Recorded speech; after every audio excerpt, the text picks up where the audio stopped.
Welcome to HGPTV. I am Melody Thomas. And I'm NEB 592. And you are watching our Phagwah Special.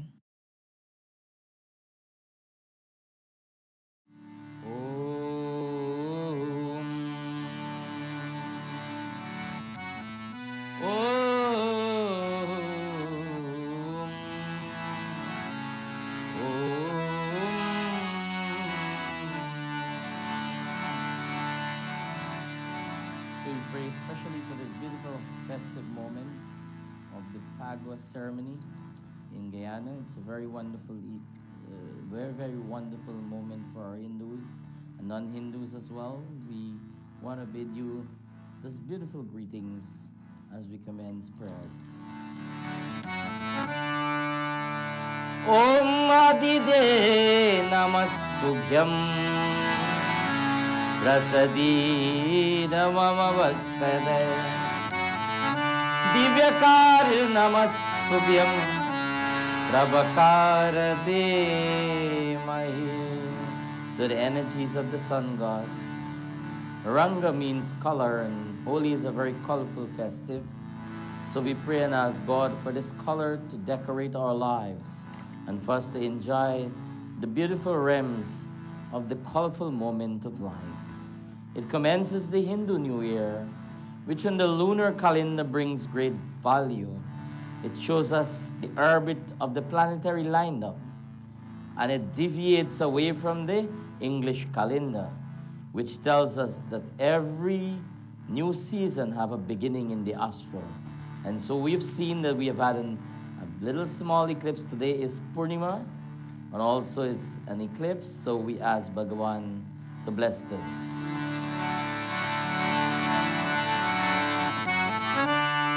Om Lala De Halali Dase Aur Dhari Lal Lango Bajre Hagodalan Jai Jai Jai Kabisu. It also tells us the festive reminds us about this beautiful moment of good over evil. So on this beautiful day we sing as Lord Rama enter Ayodhya city again. Prabhu Rama Ayodhya Nawale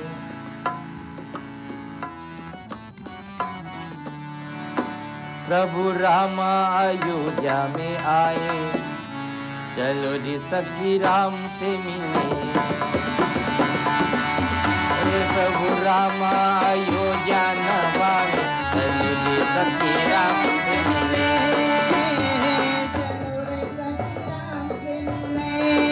Ram se mile Ram se mile Ram se mile Ram se mile Oh Prabhu Rama Ayodhya Nawale Chalo re Sakhi Ram se mile Chalo re Sakhi Ram se mile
Okay, well, that was a wonderful musical rendition. Thank you guys for coming on the show and joining us for Phagwah, and you as well.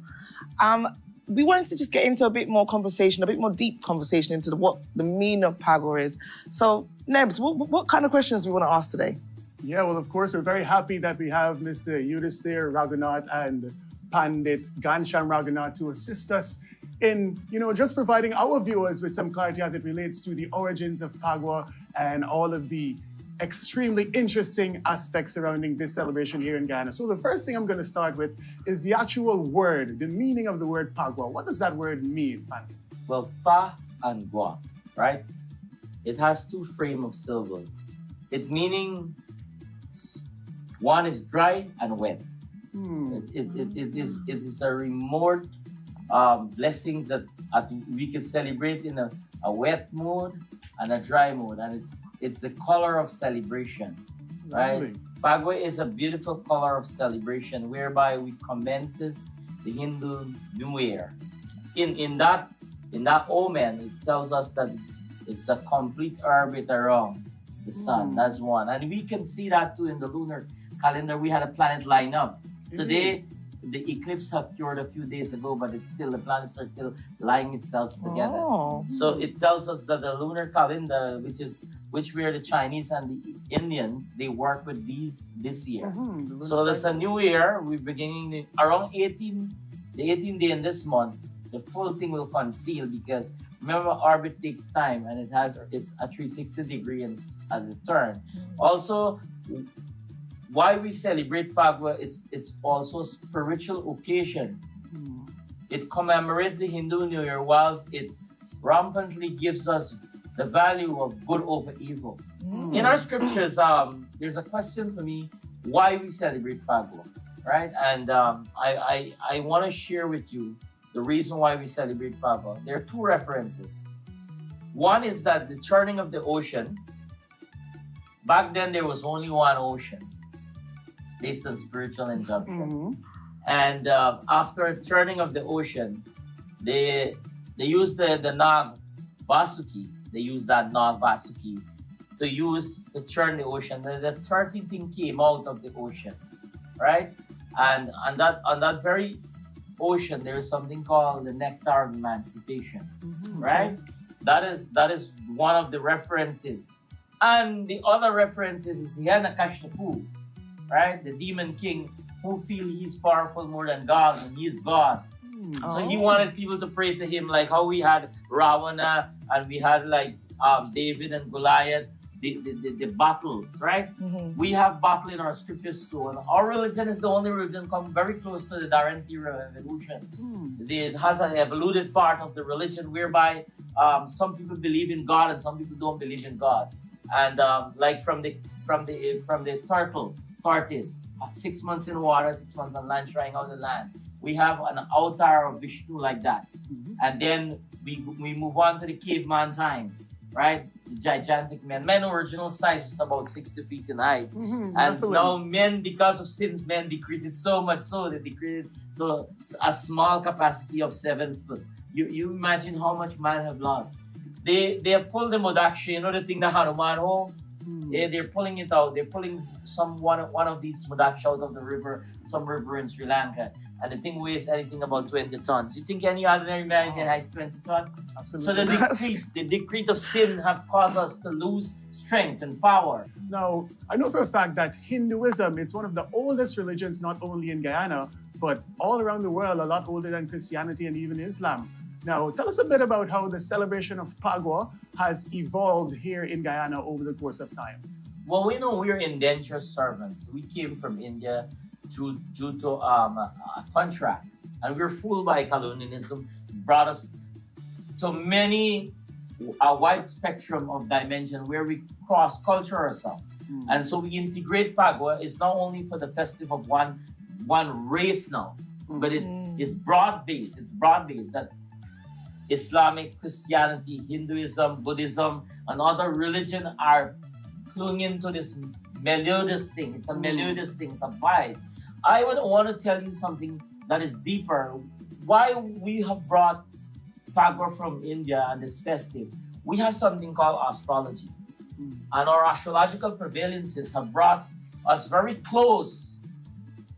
If you don't know astrology and numerology, you will have no festive because it rears your calendar year. And we have more than Phagwah. Phagwah is only one Vishnu festive. Okay. But we have like Shiratri, we have Navratri, we have Ram Navami, Krishna Janmashtami, Ganesh Chaturthi, we have Saraswati Jayanti. We have, when we look through scriptures comparatively, like how the Christianity will have Lent, 40 days. When we start our Basan Panchami, planting of the Holika, from that time we start preparing. They put in one person to pray, but the thing is reckoned for the whole village or the whole community or the whole country or the whole entire world to fast. Right. Because we are all fasting from Basan Panchami, which is something called Saraswati Jayanti, right? The day of knowledge, the consecration of knowledge. You know? And of course, in order for anything to be preserved, we need to get the youth involved. How do you feel about the youth engagement as it relates to, the younger folks being involved in the Phagwah celebrations in Guyana?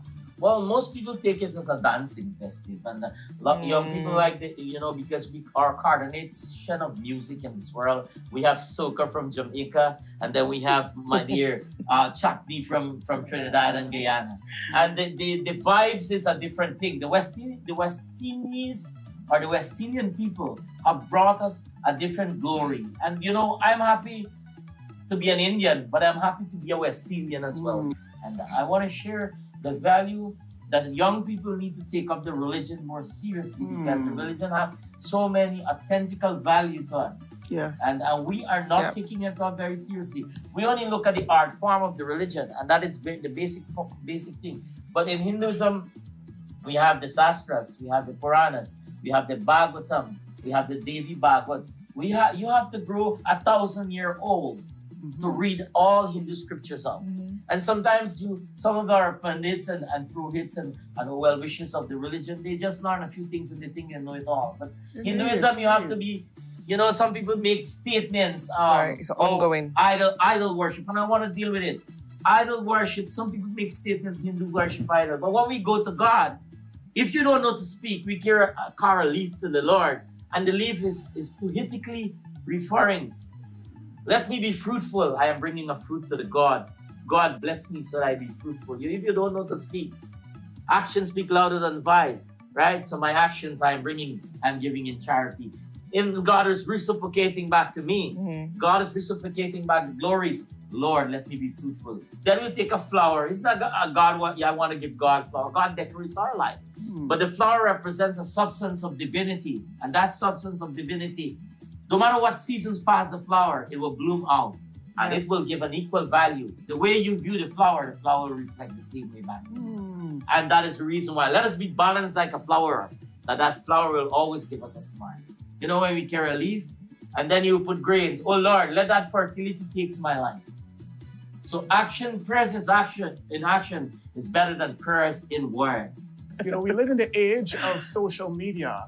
How can we utilize social media to actually teach the young people, the correct way to celebrate Phagwah and teach them a bit, about Hinduism at large? How can we utilize the social media a bit more? Well, we could use the same platform that we're using here, the television programs, and we could use the TikTok and the Facebook and the Instagram and so forth to broadcast these kind of programs that we are doing here. We could use the Facebook to do a live ceremony of what Hinduism kind of affords us, what it gives, what Phagwah is all about, what the burning of the Holika represents, what the colors that we play with represent. It's a seasonal thing. It's Phagwah is a season. It's a change of season. It's like you're changing from winter to summer. It's a seasonal thing. Phagwah is based on color. It's like the trees are blooming, the fruits are sweet, the flowers are colorful. That and social media can help to broadcast the necessary advance of the scriptures that is written in the scriptures about Holika and Hiranakashtapu and Phagwah and the festive. Awesome. Lovely. I remember he's a young man We've got a younger man here. What's your name? And what is your favourite part about Phagwah?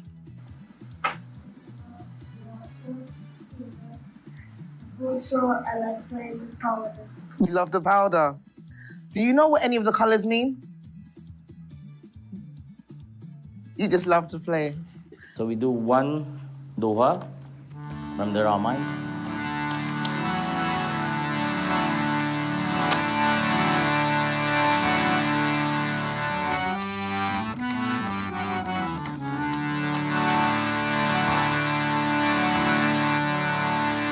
Nath jasan mein karat barata साथ पाप प्रिय तम परनिहा नाथ शरण में करत बराता साथ पाप प्रिय तम परनिहा तम परनिहा रमा हे तम परनिहा तम परनिहा रमा तम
talk to you guys a bit about how we can make Phagwah, you know, a bit more attractive in terms of its tourism potential. I know we celebrate Phagwah here in Guyana quite uniquely. So what can we do to actually encourage persons, you know, to visit Guyana at this time of the year to actually be a part of our unique Phagwah celebrations?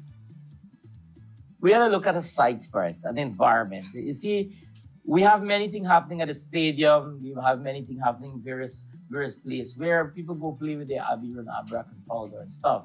But like, let me say, take for an example, I've seen the first they did some work at the Unity for sure, and it is whereby it's a West Fest. You could garner an environment. We could put a platform out there, and we could get the people from other country to come, because Unity is a beautiful area and it's a four-corner water pouring from the Amazon water coming down. Amazing. Right? Mm-hmm. And it has these little small creeks, and then the more of the water comes down. What we got to do, we have to have good security and let the people come. Phagwah easily represents some amount of bathing. The bathing is the cleansing aspects of the body. And we're not seeing, they have a little wet fret thing going on in King Grove where they jump into the black water from that thing. But we need to have a better wet fed program in the morning time. Like we have a diving race, a swimming competition. Mm-hmm. We also have a ducking race. We also have a little sprinting. We can do a little, put in a little athletic into it. More athletic. You are coming especially to see the old man them run, or you see the old ladies them doing a little race, housewife getting. You know, it's all about unity and unification. And I think Unity area, I'm looking forward for somebody to come on board that, you know, we could be able to have like a nice early morning program, like start about 9 and Phagwah Day. After you finish going picking up a dole and you go around, and everybody reach at this Unity for sure on the beach side, and we do something very unique, you know. We can bring people to our country for these moments. And tourism, I know we want to boost tourism because our resource level in Guyana is a lot, but then it could be limited based on how it's being handled.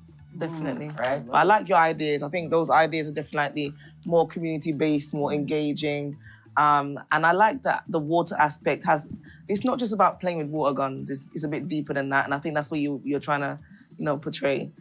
Yeah, well, the water is you see the ashes stirring into the water as you burn evil away. Mm-hmm. It has a great significance. It's signifying that now I have conquered the act of all evil upon my body. All the demonical projects that is manifesting, I'm bad thought, my enmity, my structure of indecisiveness. Sometimes in a key moment you make a decision. Sometimes you might say, look, I'm going to make an accident today. And the minute you say God will help you, but if you don't have no experience, you call upon your experience and then you call upon your God. What can you say, in conclusion, as it relates to the way that Phagwah is celebrated in Guyana, and what's your vision for Phagwah in the future as it relates to the celebration of this lovely festival here in Guyana? One thing is that alcohol is prohibited. It's a religious festival. Yeah. But many persons are using alcohol and they are some people are killing lives like chicken and other stuff. It's not for that. Other thing, Phagwah is not a one-day festive. It lasts for 2 until it concludes on any Tuesday. If yesterday was Monday and tomorrow is going to be Tuesday, it means Phagwah is done. But tomorrow, tonight we burn Hanukkah. Tomorrow is Tuesday until next Tuesday. Oh, I'm going to tell my boss I can't come to work for a week. Yeah. So it's going to be till next Tuesday. So we have to play Phagwah until next Tuesday. Okay. Right? And then there's something like a Boga Mangar day that we carve our grains and everything go back around the pyre. And then we have to recite the Sergeant to Shanti Phagwah. But many of our Hindu brothers and sisters don't go back to the fire. They don't recite the Shanti mantra. So, and on that note, it can also cause harm to you, because if you engage in the festive and you never went back and Shanti the period, because it's a period of energy, right? That you're gratifying an energy, and whilst we're mourning for Hanukkah, the loss of a woman too, because we recognize every soul. It's not only we're recognizing the moment of victory, but we're recognizing that we had gone through mourning too, because in every sadness it will bring a good omen. And out of this brings a good omen for us. Indeed. Right? Indeed, So indeed. in rounding up, I want to thank all of you, especially our host here and yourself. I would like to say congratulations of thinking in such a broad base to bring Phagwah to the minds of the people and to edify those non-Hindus about Phagwah. And I want to say to our African brothers and sisters and to our Indian brothers and sisters, to our Chinese brothers and sisters, to our Portuguese brothers and sisters, to our white brothers and sisters, to our Amerindian brothers and sisters, and other religion, I would like to extend my Shubh Phagwah, Shubh Holi Kamae. May you enjoy your Holi, and may you guys learn more about Phagwah day after day. All right, so there you have it, the most lovely conversation. We want to say thanks again to Pandit Ghansham and Mr. Yudhisthira for gracing us with their presence. And of course, we want to say thank you for the role that you guys have been playing in preserving the culture here in the 592.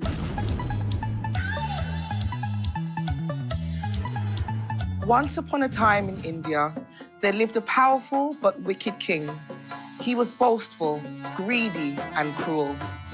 He demanded total obedience and even declared himself a god, forcing his people to worship him. But his young son, Prahlad, was nothing like him. Though raised to believe his father was divine, Prahlad's heart was gentle. One day, while walking in the countryside, he saw a woman kneeling beside a well, praying to Lord Vishnu to save her kittens who had fallen inside. Suddenly, a tiny paw appeared at the edge. Then another. One by one, the kittens climbed out safely. Prahlad was stunned. In that moment, he realized his father was not a god. From that day forward, Prahlad devoted himself to Lord Vishnu. When the king found out, he was furious. "Punish him," he roared. Prahlad was thrown from a towering cliff. But as he prayed, his fall became gentle, and he landed unharmed. Enraged, the king ordered him tossed into a pit of deadly snakes. The serpents hissed and coiled around him, yet they could not harm him. Still alive, still faithful, Next, he was thrown before a herd of enraged elephants. The ground shook as they charged, but when they reached him, they stopped and gently bowed their heads. The king was beside himself with rage. That night, his sister Holika offered a final plan. She possessed magical powers that made her immune to fire. I will walk into the flames, she said, and dare him to follow. The next morning, a massive bonfire blazed before the palace. Flames roared into the sky. Holika stepped into the fire untouched by the heat. Prahlad, praying to Lord Vishnu, followed her. But this time, divine justice intervened. In a sudden burst of flame, Holika's magic vanished. The fire consumed her, and Prahlad stood unharmed in the midst of the blaze. And so, to this day, during the festival of Holi, bonfires are lit in remembrance of Holika and Prahlad, a powerful reminder that faith overcomes fear and good always triumphs over evil.